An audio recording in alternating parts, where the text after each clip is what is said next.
우리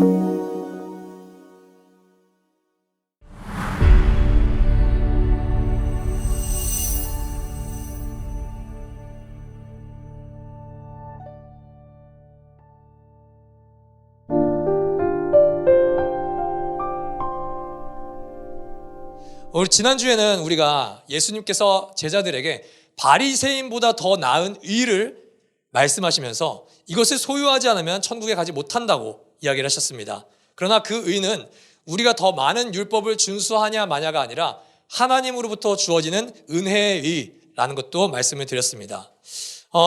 이제 그 더 나은 의에 대해서 산상수훈은 거의 6가지 실제적인 예를 이제 말씀하시는데, 그것에 대해서 오늘 첫 번째는 분노에 대한 이야기입니다.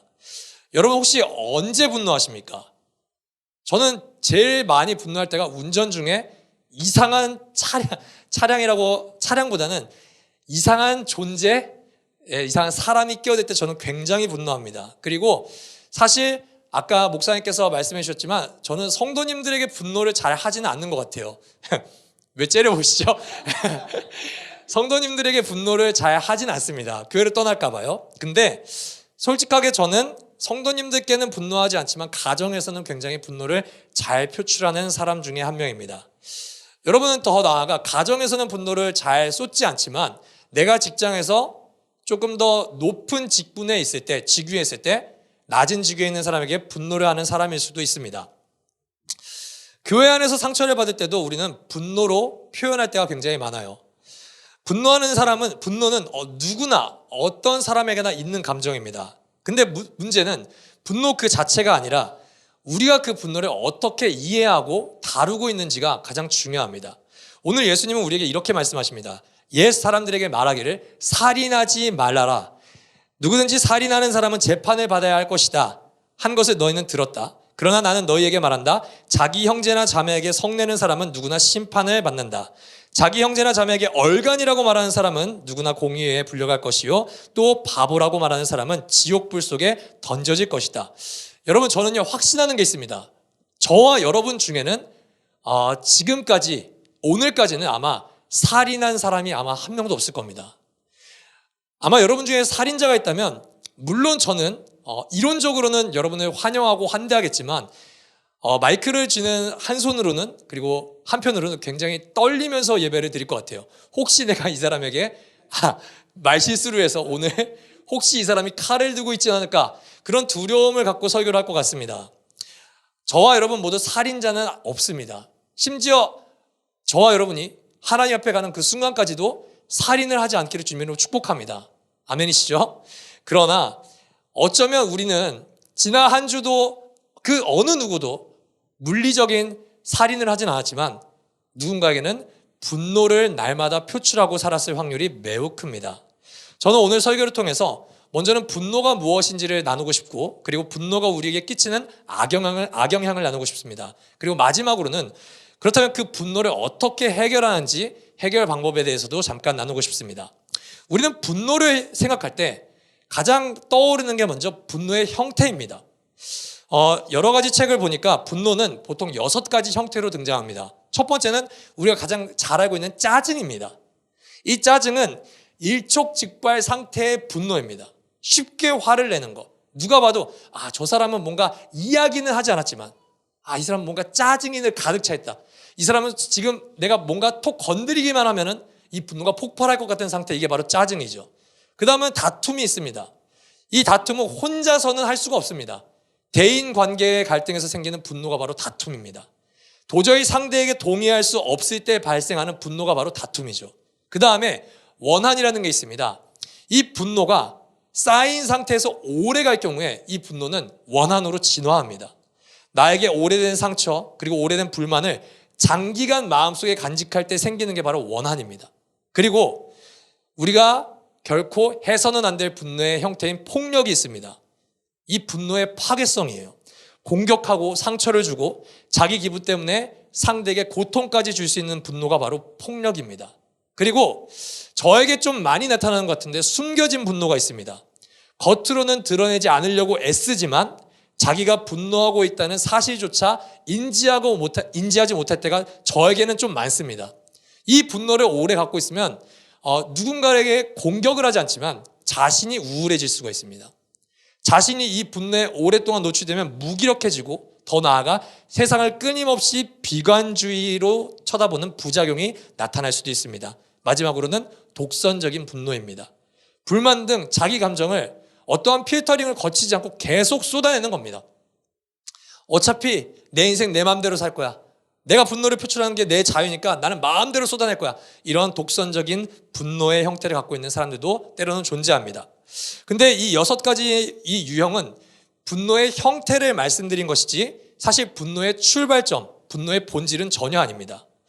우리는 분노를 항상 격양된 감정이나 무슨 아드레날린인가요? 그 수치가 막 급속도로 증가하는 걸로 해석하는데 그것이 아닙니다. 분노의 본질은 부정적인 가치 판단입니다. 우리가 분노하게 되는 원인은 부정적인 가치 판단으로부터 시작합니다. 즉 내가 중요하다고 여기는 일이 잘못되어 가는 것에 적극적으로 불쾌함을 표출하는 겁니다. 이 악한 분노, 선한 분노라는 책을 제가 한 주 동안 읽어봤는데 데이비드 폴리슨이라는 사람이 분노가 작동하는 것에 3가지 원리가 있다고 하네요. 첫 번째, 어떤 일이 잘못되었다고 인지한다. 이것이 출발입니다. 그리고 거기에 반대 입장을 대하고 불쾌해한다. 그리고 마지막으로 우리가 잘 아는 것처럼 행동 혹은 말로 분노를 표출합니다. 이것은 굳이 지금 당장 행동으로 옮기지 않아도 최소한 장차 행동으로 이어질 만한 암시가 언제든지 있습니다. 즉 지금 말씀드린 것을 종합하면 분노라는 감정은 악한 것이라고만 해석할 수가 없습니다. 왜냐? 이것이 잘못된 게 실제로 잘못되었을 수도 있기 때문입니다. 어쩌면 분노는 오히려 도덕적인 감정입니다. 그러나 무엇이 도덕적인가를 판단하는 기준이 하나님의 말씀으로 중심을 잡는 것이 아니면 자기 중심으로 이것을 해석하냐에 따라서 선한 분노가 될 수도 있고요. 악한 분노가 될 수도 있습니다. 하나님의 뜻에 어긋나는 것을 보고 그것을 느끼고 거룩한 분노가 선한 분노가 우리에게 표출될 때도 있습니다. 그러나 내가 원하는 것들이 이루어지지 않을 때 그 좌절에서 터져나오는 자기중심적인 악한 분노가 우리 안에서 터져나온 것이 대부분입니다. 선한 분노와 악한 분노가 동시에 발생되는 장면이 마가복음 3장에 있습니다. 자, 한번 볼게요. 그리고 예수께서 그들에게 말씀하셨다. 안식일에 선한 일을 하는 것이 옳으냐? 악한 일을 하는 것이 옳으냐? 목숨을 구하는 것이 옳으냐? 죽이는 것이 옳으냐? 그들은 잠잠하였다. 예수께서 노하셔서 그들을 둘러보시고 그들의 마음이 굳은 것을 탄식하시면서 손이 오그라든 사람에게 말씀하셨다. 손을 내밀어라. 그 사람이 손을 내미니 그의 손이 회복되었다. 그러자 바리새파 사람들은 바깥으로 나가서 곧 바로 헤롯 당원들과 함께 예수를 없앨 모의를 하였다. 안식일에 사람을 치료하는 것을 반대하는 바리새인에 대해 예수님은 노하십니다. 여기서 노하셨다는 것은 예수님의 분노를 나타냅니다. 그러나 그리스도의 분노는 분명히 불의함을 겨냥하지만 그 분노를 어떠한 형식으로 표출하시냐면 온유와 사랑으로 표출하십니다. 선한 분노는 사람들이 하나님의 형상으로서 마땅히 받아야 할 존중을 받도록 하고 억압과 폭정에 맞서며 상처와 피해를 입힌 사람들에게 책임을 묻습니다. 그와 동시에 소외된 사람들에게 동등하게 대우하고 정당한 권위를 지키려는 열정적이고 지속적인 노력의 원동력입니다. 즉 선한 분노는 정의를 구현하는 데 열정을 더해줍니다. 그런데 선한 분노의 특징이 있습니다. 이 선한 분노는 가해자를 파괴하지 않습니다. 선한 분노는 가해자를 회복시키는 데 목적이 있습니다. 예수님께서 바리새인에게 분노하십니다. 예수님께서 이 분노를 바리새인을 지옥에 가게 하려고 하시는 것이 절대 아닙니다. 예수님이 이 안식일에 바리새인에게 분노하시는 것은 너네들은 당장 지옥으로 내가 퇴출시킬 거야 이렇게 선포하는 것이 아닙니다. 예수님이 회복시키는 대상은 여기서 손이 마른 병자에만 있는 것이 아닙니다. 예수님은 예수님의 분노를 표출하시면서 잘못된 분노에 휩싸인 바리새인들마저 치유하시기를 원하십니다.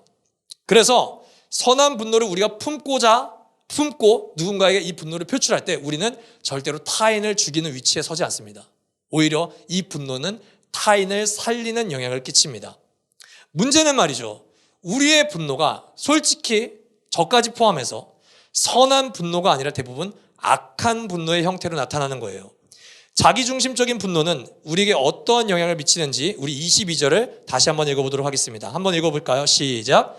자기 형제나 자매에게 성나는 사람은 누구나 심판을 받는다. 자기 형제나 자매에게 얼간이라고 말하는 사람은 누구나 공회에 불려갈 것이요.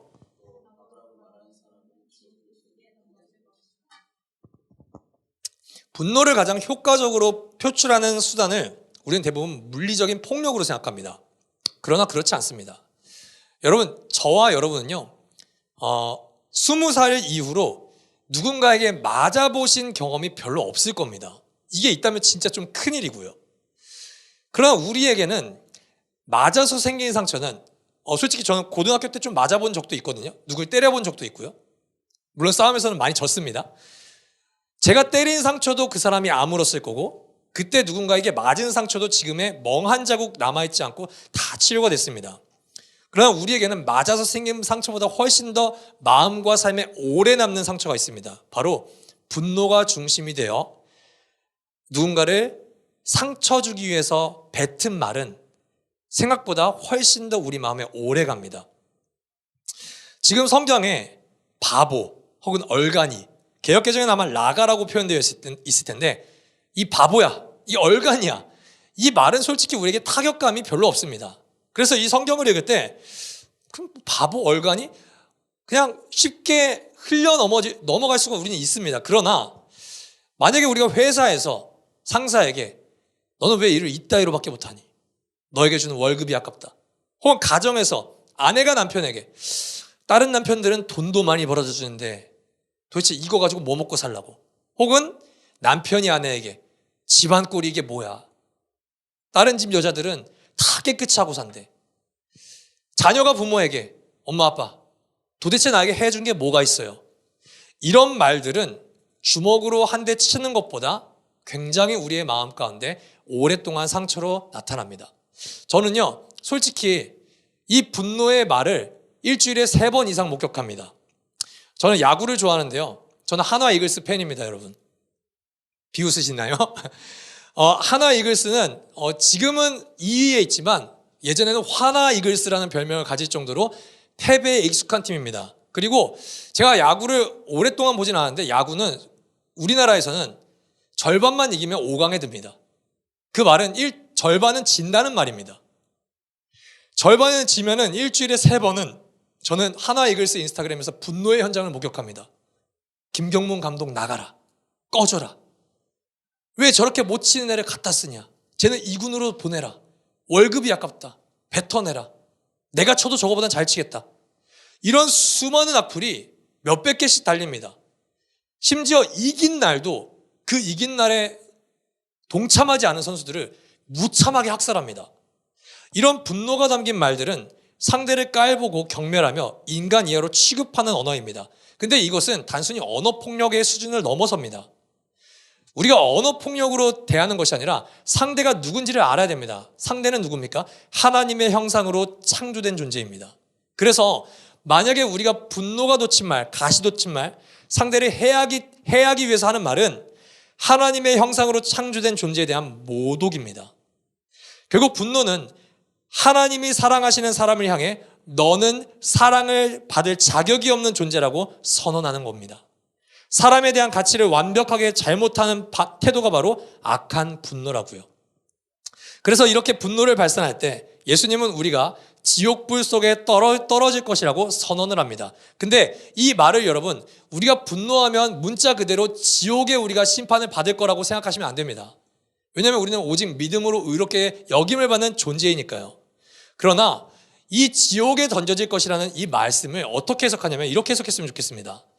지금 혹시 분노가 내 안에 내재된 상태로 살아가는 일상을 살아가는 사람들은 이미 여러분들의 삶에서 지옥을 맛보고 있다는 것을 여러분들이 명심하면 좋겠습니다. 왜냐하면 분노는 관계를 파괴하기 때문입니다. 천국이 하나님과의 관계가 회복되는 사람들이 누리고 들어가는 곳이라면 지옥은 하나님과의 관계가 파괴된 사람들, 이 관계를 회복하지 못한 사람들이 받는 심판입니다. 관계가 파괴된 사람들이 경험하는 것은 오직 하나님의 분노뿐입니다. 이것은 이 땅에서도 그대로 적용됩니다. 하나님의 형상인 사람들과의 관계가 행복한 사람은 날마다 천국을 경험합니다. 그러나 하나님의 형상인 사람들의 관계를 파괴하고 심지어 그 관계 속에서 내가 파괴당한 사람들은 분노만이 가득한 지옥을 날마다 경험하면서 살아가게 됩니다. 그리고 분노는 타인과의 관계만 파괴하지 않습니다. 분노는 의외로 나 자신을 쉽게 파괴합니다. 분노는 먼저 내 감정과 생각을 어떻게 하면 부정적으로 사로잡습니다. 나에게 좋은 일들, 좋은 사람들이 분명히 존재합니다. 그러나 그럼에도 불구하고 그것을 누리지 못하게 합니다. 기쁨과 감사가 사라지고 의심과 억울함이 늘 삶 속에서 자리하게 합니다. 삶 전체가 나를 분노하게 한 어떤 사람과 어떤 사건의 그림자 속에서만 계속 나를 살아가게 합니다. 그리고 내 감정과 생각을 부정적으로 사로잡은 이후에 분노는 우리에게 왜곡된 자아를 생성합니다. 분노는 반드시 우리에게 내가 옳아라는 확신을 강화시킵니다. 자기 의에 집착하게 만듭니다. 분노는 항상 우리를 피해자로 만듭니다. 저 사람이 잘못됐어. 나는 피해자야. 나는 저 사람을 결코 용서할 수 없어. 라는 태도를 계속해서 고집하게 합니다. 이러한 왜곡된 정체성은 결국 나를 어떤 자리에 올려놓냐면은 심판자의 자리에 올려놓습니다. 다른 사람을 지속적으로 판단하고 정죄하는 마음을 갖게 만듭니다. 분노로 인하여 왜곡된 정체성을 계속 안고 살아가면 타인과 나의 관계를 파괴하고 그 다음에 방금 전에 말씀드린 것처럼 나 자신을 파괴합니다. 뿐만 아니라 더 나아가 하나님과 나의 관계마저도 이것은 영향을 끼칩니다. 분노는 마음이 점점 은혜에 민감하지 못하게 만듭니다. 말씀을 들어도 적용이 나에게 안 됩니다. 예배 안에서 내가 하나님으로부터 용서받은 자로서의 기쁨이 완벽하게 사라지게 합니다. 결국 자신이 만든 정의의 기준에 갇혀서 타인을 향한 연민이나 타인을 향한 이해가 완벽하게 사라집니다. 그것에 그치지 않고 더 나아가서 자기도 그 기준에 시달리게 됩니다. 라이트하우스 일상 가족 여러분, 분노를 내려놓지 못하는 사람은 하나님 앞에 참된 자유로 나아갈 수가 없습니다. 은혜를 누릴 수가 없게 됩니다. 분노를 가슴에 품고 사는 사람은 복음이 무엇인지 머리로는 압니다. 하나님이 나를 사랑하셨어. 머리로는 이해합니다. 하나님이 나를 용서하셨어. 머리로는 용서가 이해됩니다. 그러나 복음이 가슴으로는 절대 느껴지지 않습니다. 이 감정에 끊임없이 내가 옳고 타인은 틀리다라는 명제가 자리한다면 우리는 나는 틀렸다. 나는 용서받아야 되는 존재다. 이 문장을 결코 생각할 수가 없습니다. 결국 분노를 방치하면 분노가 우리를 집어삼킵니다. 타인과의 관계, 그리고 하나님과의 관계까지 완벽하게 파괴합니다. 그렇다면 내 안에서 분노를 우리는 어떻게 해결할 수 있을까요? 그리고 더 나아가 어떻게 예방할 수 있을까요? 이게 설교의 결론이죠. 분노를 해결하는 방법과 예방하는 방법에 성경 구절을 두 가지를 제시하려고 합니다. 첫 번째는 야고보서에 있는 성경 구절인데요. 우리 다 같이 한번 읽어보도록 하겠습니다. 시작. 사랑하는 형제자매 여러분,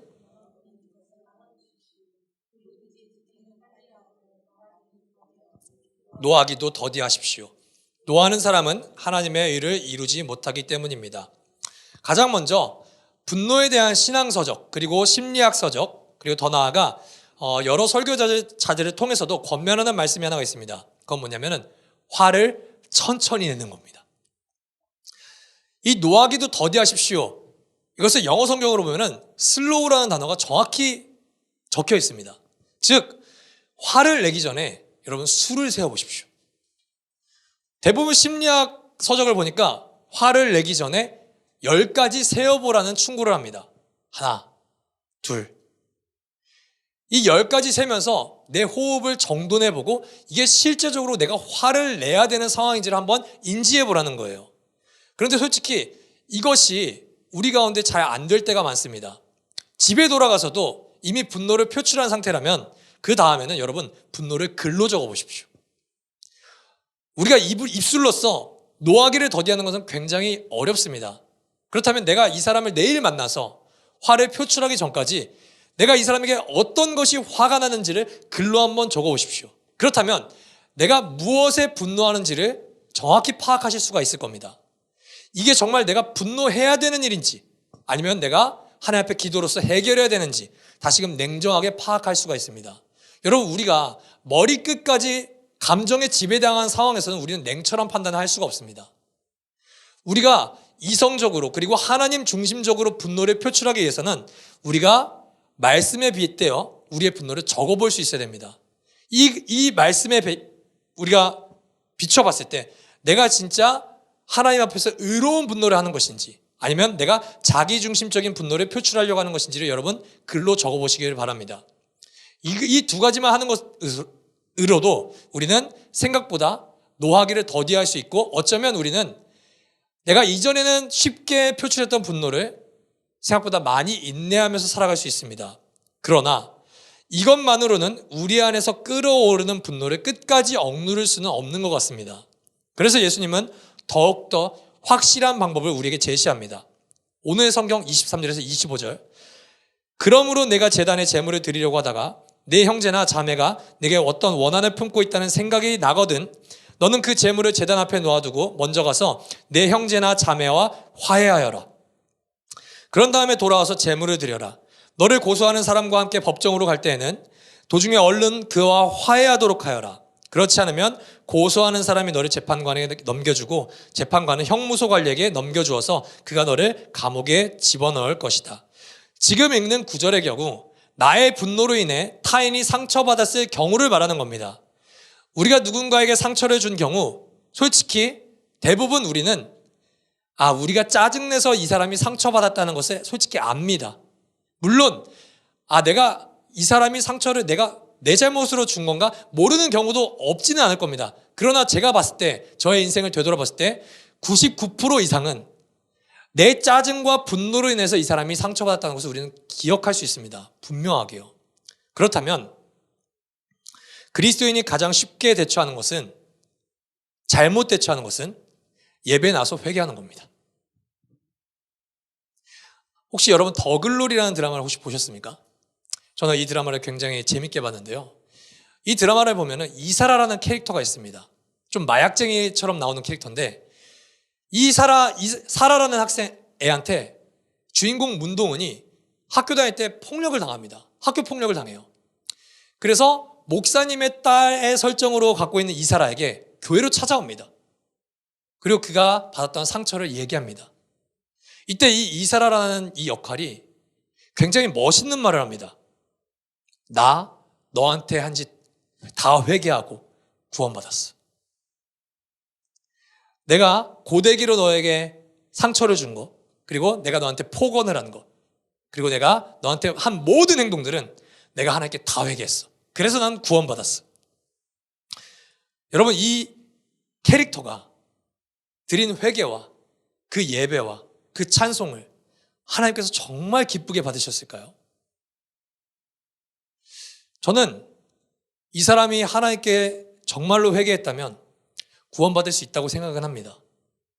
그러나 이 사람에게 씻을 수 없는 상처를 줬다면 하나님이 진짜 원하시는 회개는 이 자리에 와서 회개하는 것이 아닙니다. 그 사람에게 입힌 상처를 그 사람에게 용서를 구하는 것입니다. 하나님은 형식적인 예배와 기도 그리고 심지어 하나님 나를 용서해 주셨으면 좋겠습니다. 기도 제목을 적어서 드리는 헌금보다도 나와 깨어진 관계와에 있는 그 사람과 화해하는 것을 훨씬 더 급하게 생각하십니다. 여러분 누군가에게 상처를 준 일이 있다면 이 자리에 나와서 하나님께 회개하지 마십시오. 그 사람에게 먼저 용서를 구하십시오. 그리고 하나님께 회개하는 저와 여러분이 되기를 주님의 이름으로 축복합니다. 하나님과의 관계는 사람과의 관계를 외면한 채 유지할 수가 없습니다. 그것이 바로 우리가 하나님께 드릴 참된 예배의 시작입니다. 자, 그렇다면 형제나 자매가 나에게 원한을 품고 있을 때만 있냐? 아닙니다. 내가 다른 사람들에게 분노를 품고 예배에 참석하는 경우도 우리는 너무나도 많습니다. 하나님께서는 분노하는 우리에게 먼저 화해하기를 명령하시기도 합니다. 그렇다면 우리는 이해할 수 없는 질문을 하나님께 드려야 됩니다. 하나님, 왜 내가 먼저 용서해야 되죠? 잘못한 것은 분명히 저 사람인데 상처는 내가 받았는데 왜 내가 그 사람을 용서하고 예배에 참석해야 됩니까? 오히려 우리는 이렇게 화해를 명령하시는 하나님께도 분노로 나아갈 수도 있습니다. 그러나 하나님은 우리의 이 응당한 질문 앞에 답을 어떻게 주시냐면은 십자가를 통해 보여주십니다. 우리 로마서 5장 8절 한번 보도록 하겠습니다. 그러나 우리가 아직 죄인이었을 때 그리스도께서 우리를 위하여 죽으셨습니다. 이리하여 하나님께서는 우리들에 대한 자기의 사랑을 실증하셨습니다. 여러분, 저는요, 수도 세어봤어요. 수를 세어보고 화를 냈습니다. 10가지 세고 이 열이 끝나는 순간 바로 화를 내야지. 그리고 분노를 표출했습니다. 저는 분노를 글로도 적어봤습니다. 그리고 글로 적자마자 그 다음날 어떻게 했을까요? 논리 있고 정연하게 화를 더욱더 쉽게 냈습니다. 내가 글로 적어보니까 내가 맞아. 확실해. 3대지로 설명해 줄게. 너는 이걸 잘못했고 난 이걸 지적할 권리가 있어. 그러니까 너는 내 지금 분노를 감당해야 돼. 여러분, 근데요, 제가 더 이상 분노를 주장할 수 없게 된 것은 예수 그리스도를 만났을 때입니다. 예수님은 우리가 하나님께 먼저 사과를 구했기 때문에 우리를 용서하신 적이 한 번도 없습니다. 우리가 아직 죄인 되었을 때, 그리고 우리가 연약할 때, 우리가 하나님과 원수 되었을 때, 하나님을 미워하고 외면하는 그때에 하나님께서 먼저 우리를 찾아오시고 우리를 위해 죽으셨습니다. 그렇게 우리를 용서하셨습니다. 여러분, 분노에 대해서 오해하시는 건 있는데, 분노는 감정이 해결되면 용서하는 것이 아닙니다. 우리가 용서할 수 있게 되는 이유는 분노라는 감정을 해결하기 때문이 절대 아닙니다. 오히려 용서를 선택할 때 이 분노의 감정은 서서히 사그라듭니다. 용서는요, 감정에서부터 출발하는 것이 아닙니다.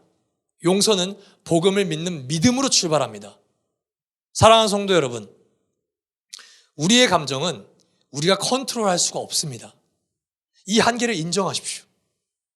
내게 씻을 수 없는 상처와 그리고 내가 불끈불끈 솟아나는 분노로 익숙해진 나의 감정은 우리가 컨트롤할 수 있는 것이 아닙니다. 그렇기 때문에 우리는 우리의 감정을 다스릴 수 있는 분에게 나아가야 됩니다. 우리의 죄를 다 담당하신 그리스도께서는 우리에게 칭찬을 받으면서 십자가로 나아가신 적이 한 번도 없습니다. 그는 죄를 짓지 않았습니다. 그는 오히려 분노로 우리에게 반응하셔야 됐습니다. 끊임없이 자신의 죄를 지은지도 모르는, 그러면서 침을 뱉고 조롱을 하고 십자가의 못을 받고 가시면을 가지고 씌우고 채찍질하는 그분의 백성 앞에 그분은 분노하셨어야 됩니다. 그러나 그 예수 그리스도는 어떻게 대응하십니까? 참으십니다. 바보같이요. 피를 흘리십니다. 고통을 당하십니다. 죽을 때까지요. 여러분, 그 그리스도로 인하여서 이 땅에는 화해가 선언되었습니다. 그 십자가로 인해서 우리에게 용서가 선언되었습니다. 그 은혜의 깊이와 너비가, 그 높이가 얼마나 크면 큰지 알수록 우리는 우리에게 상처를 입힌 자들에게 집중하지 않을 수가 있습니다. 오히려 우리는 우리가 상처를 입히신 그리스도께 집중할 수 있습니다. 사랑하는 성도 여러분, 분노의 대상에게 여러분의 마음을 빼앗기지 마십시오. 우리에게 마땅히 분노하셨어야 되는 그 예수 그리스도께 여러분들의 마음을 내어드리십시오. 시편 37편 8절, 노여움을 버려라, 격분을 가라앉혀라, 불평하지 말아라. 이런 것들은 오히려 악으로 기울어질 뿐이다. 이런 이 말씀이 우리에게 결론이 되었으면 좋겠습니다. 라이트하우스 일상 가족 여러분, 방향이 잘못된 분노는 우리를 하나님께로부터 멀어지게 합니다. 자기중심적인 분노는 사람과의 관계를 파괴합니다. 더 나아가 나조차도 악으로 물들입니다. 여러분의 분노를 하나님께 쏟으십시오. 우리는 죄인이었을 때부터, 우리는 원수였을 때부터, 우리는 연약할 때부터 이미 예수 그리스도께 분노를 쏟아내는 게 익숙한 존재들입니다. 사람에게 분노를 쏟아내면 이 분노의 악순환은 결국 고리가 끊어지지 않습니다. 여러분, 그러나 우리가 예수 그리스도께 우리의 분노를 쏟아내면 쏟아낼수록 우리의 분노는 결국 십자가 앞에 희미해지게 되어 있습니다. 우리의 분노 때문에 죽으신 그리스도가 우리의 모든 분노를 용서의 길로 인도하실 겁니다. 여러분, 저는 여러분에게 지금 예배가 끝나면 여러분에게 분노를 유발한 그 사람에게 전화라고 말하고 싶지 않습니다. 그건 굉장히 폭력적입니다. 저는 오늘 여러분에게 오늘 당장 용서하시고 이번 한 주 가운데 용서하시고 다음 예배에 참여하라고 이야기를 하고 싶지도 않습니다. 그것은 저부터도 못할 겁니다. 그러나 여러분, 그리스도의 용서를 기억하십시오. 그리스도의 십자가 앞에 우리가 받은 용서를 기억하시기 바랍니다. 그 용서의 깊이와 넓이와 그 크기를 여러분들이 한 주 동안 충만하게 누리시기를 주님의 이름으로 축복합니다. 우리가 용납됨을 누릴 때 우리도 용납할 수 있습니다. 우리의 분노를 예수 그리스도께서 모든 걸 받아내셨음을 우리가 기억할 때 우리도 우리에게 분노하는 모두의 분노를 받아낼 수가 있습니다. 더 나아가 우리가 누군가에게 분노하는 그 분노까지도요. 사랑하는 라이트하우스 가족 여러분, 주님의 마음이 우리 안에 입혀지기를 소망합니다. 오늘도 우리와 동행하시는 성령께서 우리에게 주님의 마음을 가르쳐 주시기를 소망합니다. 그리하여 우리가 분노하는 대상이 많아지는 것이 아니라 우리가 사랑하는 대상이 이 땅 가운데 많아지기를, 우리의 삶의 영역이 지옥으로 물들어가는 것이 아니라 하나님의 나라로 아름답게 물들어가기를 주님의 이름으로 축복합니다.